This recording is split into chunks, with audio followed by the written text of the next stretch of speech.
Nomusha ngiyambonga nami ukuthi nakweyami impilo uJesu Kristu uyinkosi. Siyabonga ke bazalwane, angizothatha ithuba elide kodwa ngiyafisa nami ukusho ukuthi ngiyambonga bazalwane uNkulunkulu ukuthi nakulonyaka ungenzela umusa. uJesu Kristu uyinkosi, ukuthi nje ngiyaphila kuwumusa, ukuthi ngiyahamba kuwumusa. Ngayidlinza lento enhlizweni yami ngelinye ilanga nje basesenkosini ngicabanga izinto ezinhle uNkulunkulu azenzile. uJesu Kristu uyinkosi. Ngonyaka odlule bazalwane ngangena emkhosini futhi angithi nje kwaqala unyaka ngingaphathekile kahle. Ngangenwa amakhaza ekhaya kushuthi angithi ekhaya kunamathayizi nje afana nalawo. Ngahamba ngezinyawo izulu kaDelina, angingena amakhaza akhupha ngenyawo agcina la. Singena emkhosini anginamandla, ngiyagula ngizinto zonke. Kodwa ngibonga amandla kaNkulunkulu. Kwathi sesemkhosini ngashawa istroke. Alibonga igama lenkosi uJesu. Kade ngicabanga lento ukuthi kodwa uNkulunkulu wabanomusa nami. Akekho wabona ukuthi khona into enkinga engengaba nayo. Ngashawa istroke ngisemkhosini. Kodwa aliphelanga ilanga uNkulunkulu engangikhulukisile. Uma ngakhuluma iqiniso ukuthi ngithi ngesikhathi ngikhuleka ngathini angazi ukuthi ngathini. Kodwa kwenzeka ekseni bangithi ngiyavuka ngiyakhuleka embedeni. Bangithi ngiyavuka ngangazi ukuthi khona into errong eyenzekile. Bangithi ngiyavuka hayibo ngiyabona uhlangothi akunyakaza. Hayibongilwe ingqondo yami ayingitshela ukuthi khona into engekho right. Hayi ngizabalaza.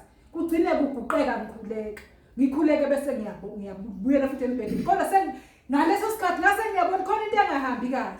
Ngalala nje kanjalo kodwa ukuthi kunomntwana engihlala la kasisi wami omncane. Ngagcina sengisizobuye engihlise embedeni esenginikeza amanzi okuhlamba. Ngithe sengihlambile wangibekela amanzi esihlalweni. Ngahlamba bese ngiqhisa indisho.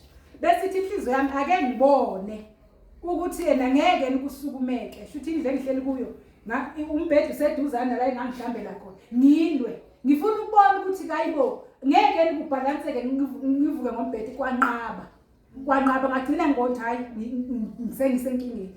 Hayi ngangisize umntwana kasisi wami angibeke embhedeni ngiqhubeke ke nempilo. Usuku lonke shithi bese ngitshela ukuthi la ishuthi namhlanje hayi impilo yami kanje. Bese kuthi ngo12 ngiyaxolisa abazali ukuthi isikhathi sabazali kodwa nami ngiyafisa nje ukudlulisa uNkulunkulu akwenzele.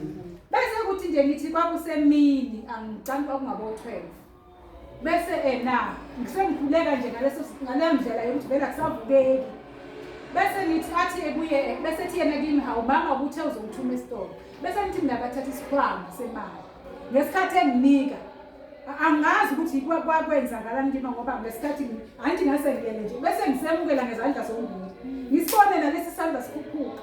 Ngavuka same time ngavele ngathi mangithatha hayibo uNkulunkulu sengiphilisile. Ngavuka ngikhuleka ngaguqa same time. Kwaba ngisindile. Ngiyabonga uNkulunkulu bazalwane. Igama elithi uJesu Kristu inkosi. Kwabanye alehli kamnandi. Kwabanye alehli kamnandi. Uma uthi uJesu Kristu inkosi, kuba sengathi ushinhlamba.